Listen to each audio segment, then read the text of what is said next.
Good day, YouTube. JD here for Tuesday, April 28th, 2015. And today's topic is gender terms.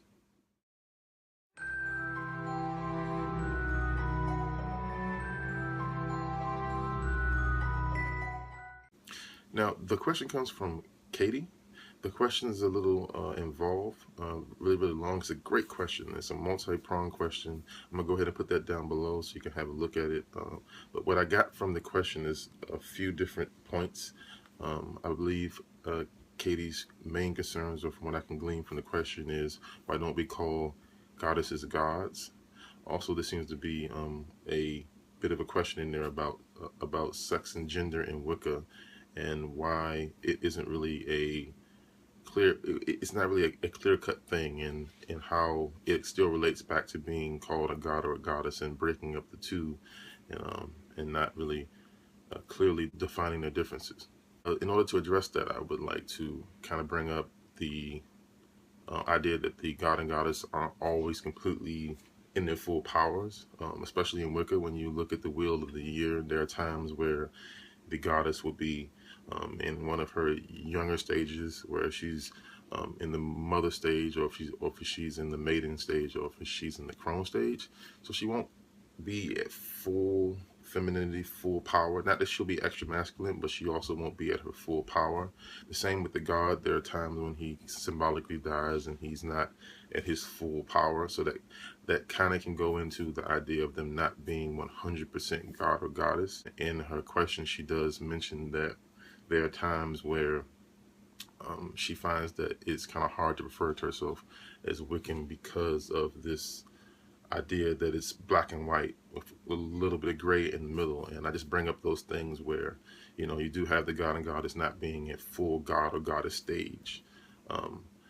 At the very top of the question, there is a concern about, something that was kind of aimed more at Cora, about the being someone who doesn't agree with the actress termination when you are referring to a female or male actor.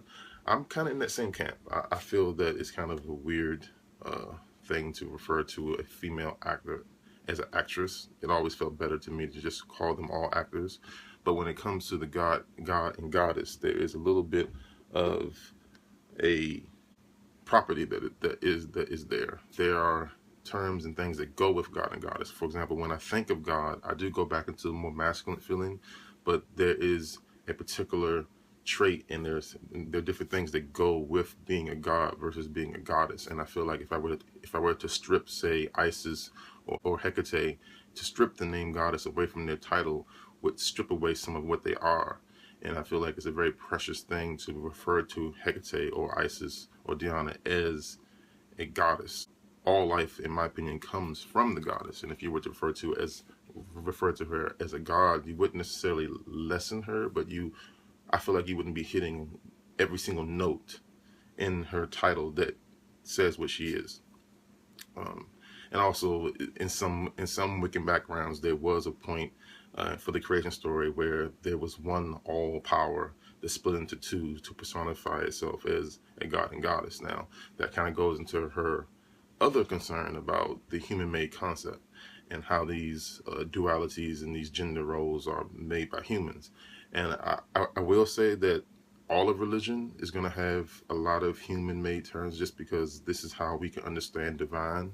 So I feel like we focus this based off of what we see with our eyes and the lives that we live. So I feel like a lot of religion is going to say, hey, let's try to mold it to what we see and what we live.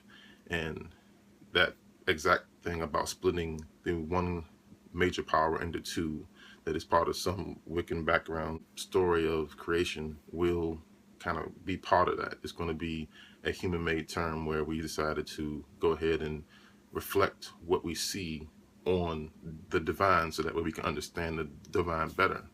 And then to address the last part of the question, how she feels that she doesn't really want to refer to herself as being Wiccan because of the issue of the gender terms and the specific focus on sex and the dualities where it comes in sex. I myself, as being a gay Wiccan, have kind of struggled with that, because it's more of the actual taking of the two opposite sexes and mating them together to create life. And that was something that kind of goes along with Katie's question, where it's like, hey, you have these two different powers, and they, why are they completely opposites, and why is there just one gray area in the middle? Well, the way I rationalize that in my own head is that you have different types of people who will refer to themselves as gay, and you have masculine gay people and you have feminine gay people, and usually they are attracted to the opposite. So I myself, I am considered a masculine gay person, and I am attracted to the feminine that I find in a feminine gay man, and I like the attraction of the two coming together. So in myself, I see that it's the God in me looking for the feminine goddess in a feminine gay male. So you put those two together, and that is the same thing that I would see in a heterosexual relationship, where you have a God and a goddess coming together to create life, or to create the actual union that sparks and creates a relationship. So that is kind of how I rationalize that myself, and bring that together. So that did cause a little bit of a problem with myself when I was looking into how could I classify myself as a Wiccan if I held those beliefs. But once I rationalized things in that way and thought about how I seek the personal goddess or the feminine in my mates and in my seeking of deity, I was able to come to some kind of agreement that allowed me to say, yes, I am Wiccan. However, I am Wiccan. I am an eclectic Wiccan, meaning I take many ideas and put it together. So I don't really follow a roadmap that comes from a actual certain type of Wicca that may explain it in a different way. So I hope I addressed all of your concerns. It was a great question. I actually enjoyed that question. Had to read it a few times to see if I can make notes to make sure that I hit on all of the things I thought that you felt would be important. And again, that question's down on the bottom. I highly suggest that everyone who takes a look at this message, go ahead and read through it. It's a great question. Thanks for watching, and blessed be.